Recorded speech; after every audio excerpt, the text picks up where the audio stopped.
Инфоминута. Годишното обраќање на председателот Иванов не донесе нови моменти на политичката сцена. Тој ги повика на големите партии од македонскиот блок да се обединат во име на македонскиот народ и државата. Ново помилување немаше, а зошто го направил претходното ќе се дознае по декласификација на одредени документи. Тој воедно побара да се спроведе и попис во текот на следната година.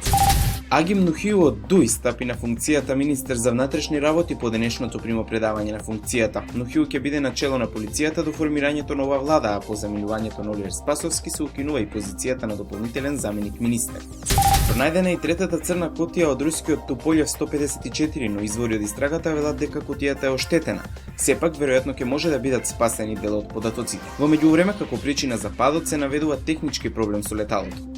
Турција е зафатена од обилни снежни врнежи проследени со студено време. Властите донесоа одлука за затворање на повеќе училишта, а проблеми и откажување има и во авионскиот и водениот сообраќај.